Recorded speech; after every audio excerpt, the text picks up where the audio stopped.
became sin, who knew no sin, that we might become his righteousness. He humbled himself and carried the cross. Love so amazing, love so amazing. Jesus Messiah, name above all names,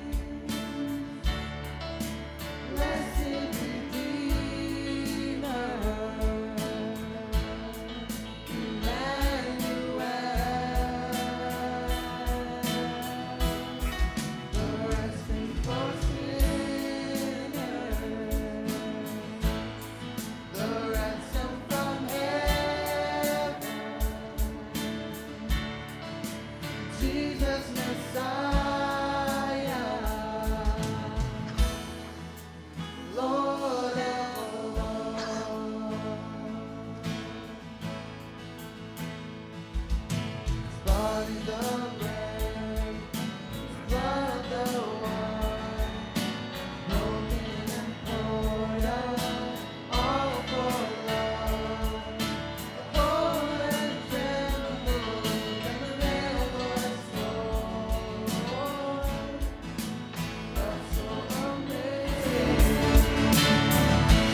John 4. Now Jesus learned that the Pharisees had heard he was gaining and baptizing more disciples than John, although in fact it was not Jesus who baptized, but his disciples. So he left Judea and went back once more to Galilee. Now he had to go through Samaria, and he came to a town in Samaria called Sychar, near the plot of ground Jacob had given to his son Joseph. Jacob's well was there, and Jesus, tired as he was from the journey, sat down by the well. It was about noon.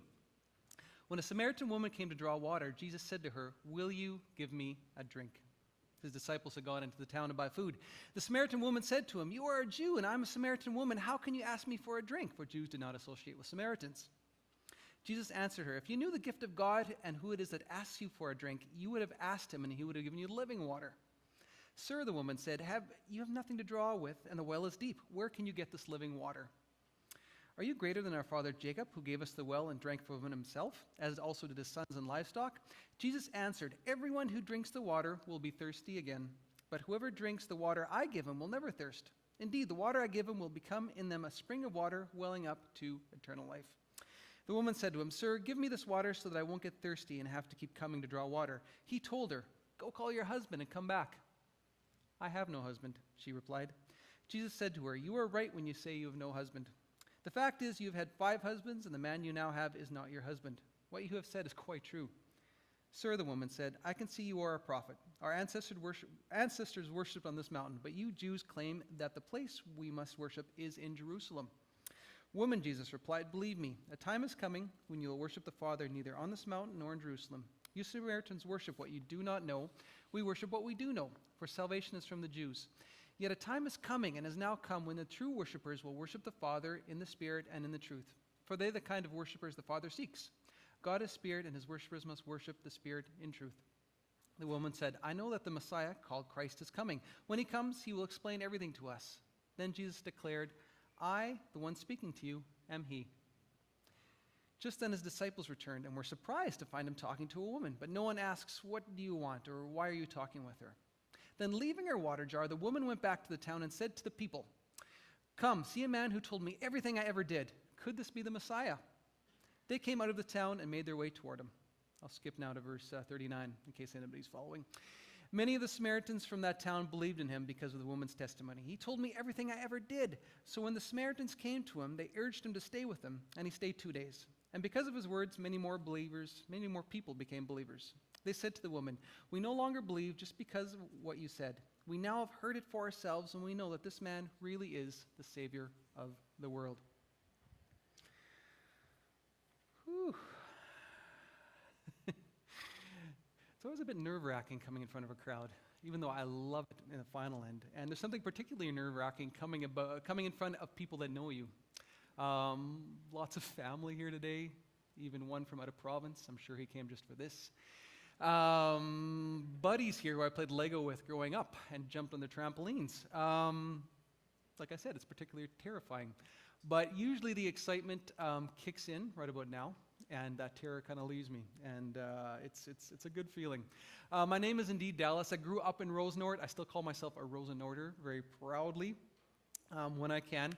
My wife and I and our kids go to church in our living room. We're part of Many Rooms Church Community, which is affiliated with the EMC. And like Ryan said, I have 2 jobs. I work as a physiotherapist at HSC. If you break your hip on the weekend, you're probably going to see me at some point. I hope I never have to see you in that capacity. And I also work at the Crisis Pregnancy Center of Winnipeg. I work there to support kind of our main role, which is to reach abortion-vulnerable women, but I also do have a secondary role, which I do a lot, and I talk to youth about issues around healthy sexuality and this whole gift of sexuality that God has given us. I do a workshop at Abundant Springs just about every year. How many of you people here have actually seen me at Abundant Springs at some point or another? All right, thanks for admitting that, guys. I appreciate that. Due to our nature of our work at CPC, and my work in particular, we converse daily about issues involving sexuality. We deal with people who are broken, and many times their brokenness comes out of the shame and guilt out of some of the sexual decisions that they've made. It can be uncomfortable, it can be challenging, but it can be pretty cool. It can be rewarding and sometimes even funny. Towards that end, I do want to start you guys off with a joke. A young man stood up at his family gathering and announced to his extended family that him and his wife would be having their first child. As the couple didn't have a lot of money, they asked the family for support. And the family got together, and after much discussion, they passed a rule, actually, that whenever the young man's family expanded, they would increase their giving to him. After 11 children, this started to cost the family quite a bit of money. And the family decided to hold another meeting to discuss the situation. There was much bickering about how much the additional children would cost the family. Finally, the young man got up and said, "Children are a gift from God." Silence fell over the family. In the back, the grandmother of the family, old and frail, stood up and in her tiny voice said, "Rain is also a gift from God, but when we get too much of it, we wear rubbers."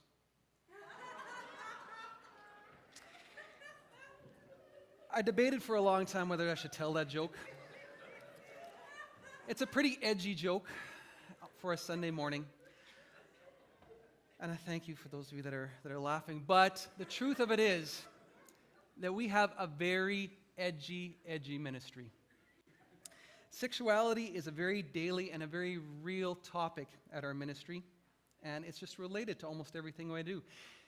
Now, when I go prepare a sermon, I like to keep the words of comedian George Burns in the back of my head, and his words about a sermon are, the secret to a good sermon is starting off with a good beginning, having a good ending, and making the two as close together as possible. That was my beginning. And at the end, I'm hoping to have time. I'm not sure if I will, to do something a little weird. I want to have a little bit of a Q&A. If you guys have any questions at the end about anything I've said around our ministry or around my church or around where we live in the city, I encourage you to ask those questions. And I've got a little treat here for anybody who asks me a question. It's a chocolate bar. It's not one of those mini chocolate bars. We're talking a full-fledged coffee crisp here for anybody who has a question. And it has to be about something I say. You can't ask, can I have a chocolate bar or something like that. It has to be some sort of valid question. Before we do that, though, I want to talk a little bit about the Crisis Pregnancy Center, what we do. I want to talk a little bit about loneliness and how that all relates to the woman at the well. So loneliness, what is it? According to Tim Hansel, loneliness is not the same as being alone. Loneliness is feeling alone. No matter how many people are around you, it is a feeling of being disconnected, unplugged, left out, isolated. And there's plenty of stories about isolation and about loneliness in the Bible. David, when he's running from Saul, Jeremiah, the weeping project, Paul the apostle, when he was languishing in prison. But I kept coming back to the woman at the well for some reason. And we don't know her name, we don't know her age, but her conversation with Jesus is the longest one-on-one Jesus has with anybody in the Bible. So I think our sister from Samaria deserves a second look. So let me set it up for you guys very quickly. Jesus is traveling from Judea in the south of Israel to the north. And he tells his disciples he had to go through Samaria, which in some ways made sense. Going through Samaria was the shortest point between point A and point B. But the thing was, Jews did not like Samaritans. In fact, Jews hated Samaritans. And here's the reason why. About 800 years before Jesus talked to this woman at the well, the Assyrians and the Babylonians invaded Israel. They took the Israelites captive, took them away from Israel, and in their stead, they brought in Gentile colonists to resettle the land. Now, these colonists brought their pagan ideas, their pagan religions. They intermixed with the Jews that were there. And what happened was that the Samaritan religion ended up neither being pagan or Jewish, but kind of a mix of the two. Kind of like a bean field gone bad. There is a very intelligent and smart and articulate farmer in the crowd today that made a mistake. He rented out his land one year and allowed the renter to plant Roundup-ready canola. Now, he took the land back the next year, and due to some miscommunication, he planted Roundup-ready beans. What happened was the canola from the previous year germinated along with all of those beans, and what happened was you had this canola growing as well as the beans. And this Monsanto orchestrated disaster was indeed a disaster because both crops were Roundup resistant, and there's no easy way to get rid of one or the other. Was it a canola field or was it a bean field?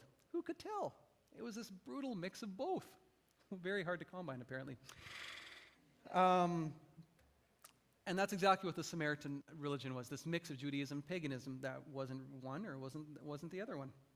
Eventually, the captured and exiled Jews were allowed to return to Israel, but there was a lot of tension between them and the Samaritans because of this mixed-up religion.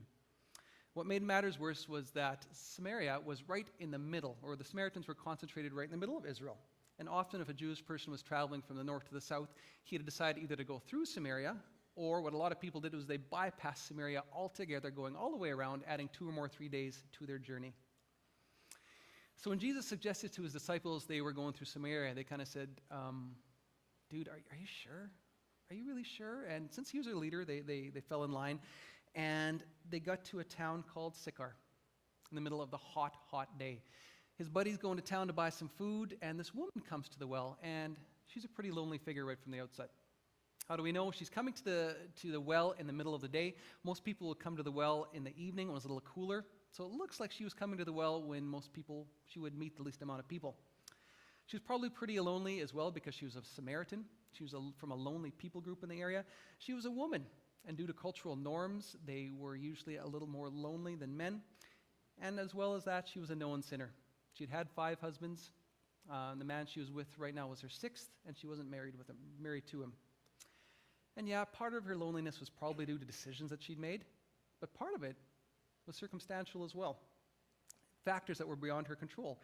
And I think that's what loneliness is a lot of the time. It's this complex, messy mix of decisions that we've probably made, but also because of circumstances that are beyond our control.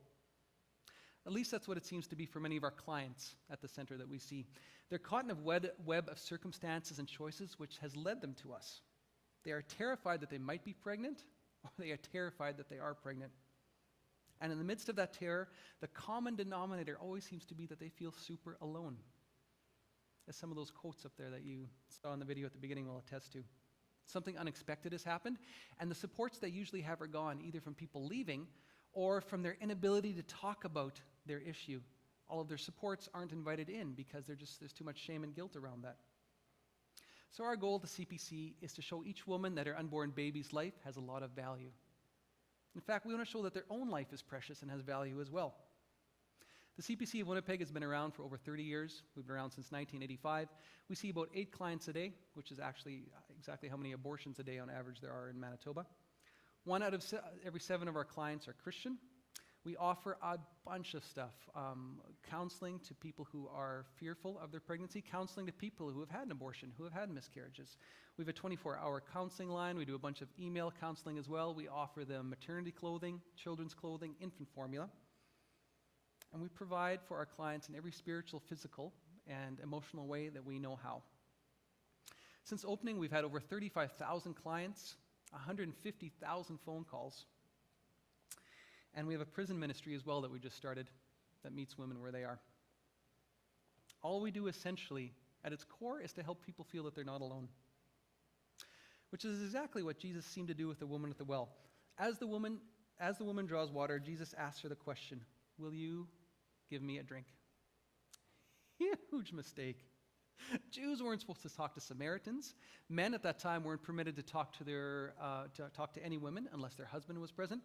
And rabbis had no business speaking to really shady women like this. So what was Jesus doing? He was tossing out the rule book. He was getting rid of the age-old playbook. "Will you give me a drink?"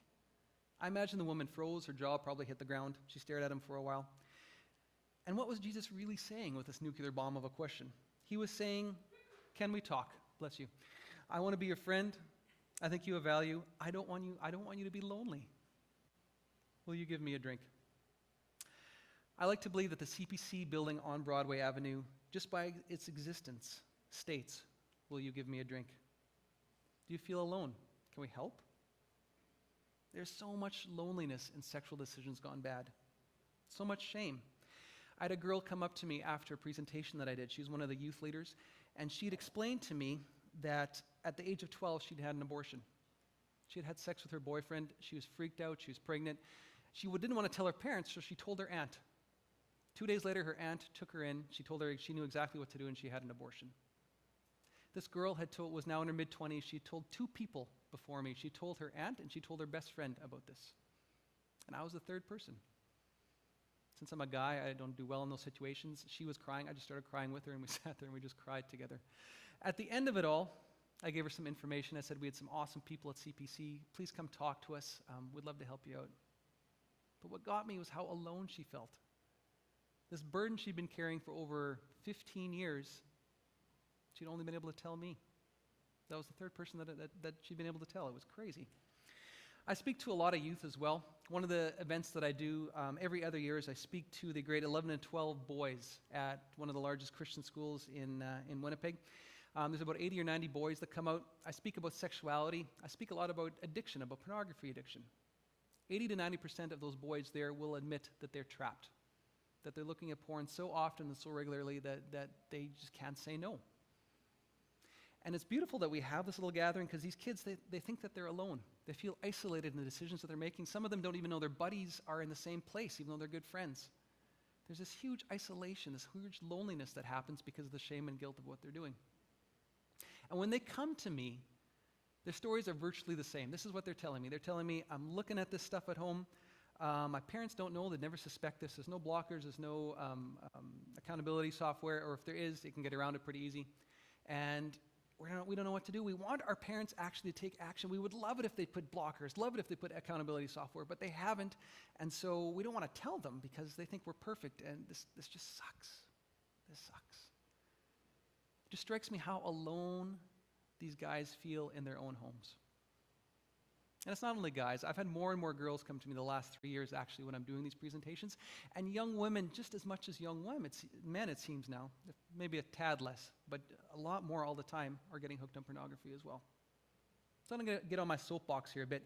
And if you guys have underage people at home, they're on the internet, get blockers, get accountability software. A lot of people think it's never my kids, but it always is. It always is. You'd never have magazines sitting on the coffee table that are questionable. Even if you know your kids aren't going to look at those, you're going to take those away because the temptation is taken away then. Take the temptation away at the very least. That's my soapbox. I'll get off now. Will you give me a drink? The Samaritan woman and Jesus kept on talking. Eventually, he reveals to this woman that he is the Messiah. And interestingly, this is the first person he overtly says in Scripture. He tells her, I'm the Messiah. He's done that to no one else before this. This woman drops her jar, runs and gets her people. Jesus stays for 2 more days, and many people end up believing in him. Crazy. The Bible doesn't say so explicitly, but I'd like to believe that this woman was one of the people that believed in him. And I think that Jesus helps this woman in her loneliness in the best way he knows, by revealing who he is to her and leading her to believe in him. I do believe we're all created in God's image. I do believe as a result we all have this cross-shaped void in our lives. And that loneliness is only going to be satisfied by meeting Jesus.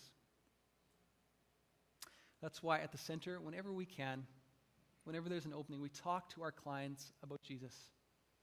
We talk to them about what he can do for their loneliness. And that ultimately Jesus is the only one that will fill that loneliness inside of them. Our world in general is such a lonely place. We connect with people a lot, but do we actually connect with them? We live in a culture that offers so many distractions, that praises self-sufficiency and presenting appearances that you have life all together. And in all of that, there's a huge amount of isolation and loneliness. This is kind of what loneliness looks like in the life of the CPC. What does loneliness look like here? I know when I was growing up here, I recognized people that were lonely. And I know Rosenort has changed a lot, but there's lonely people here still.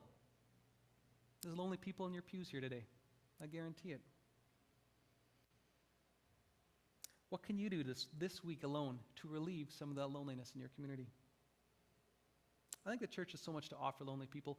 I've got a buddy, he's an atheist. He grew up in Rosenort, except not Rosenort. It's a town, Yancey, that's exactly like Rosenort. But he grew up in an EMC church, had Christian parents. He's angry at the church, at Christ. But one of the positive things he has to say, one of the only positive things he said to me about this, is that the church that he grew up in, he has such positive memories because everybody there felt like an extended family. He felt like he had all these uncles, aunts, and cousins that he could count on. He felt like he had community there. He felt like he wasn't alone. So again, what can you do this week? What can you do this week to go up and ask somebody, will you give me a drink? Can we talk? Can I join you for coffee? How is your marriage? Have you looked at pornography this week? Can you come over for a meal? I want to be your friend. I think you have value. I don't want you to be lonely. Will you give me a drink?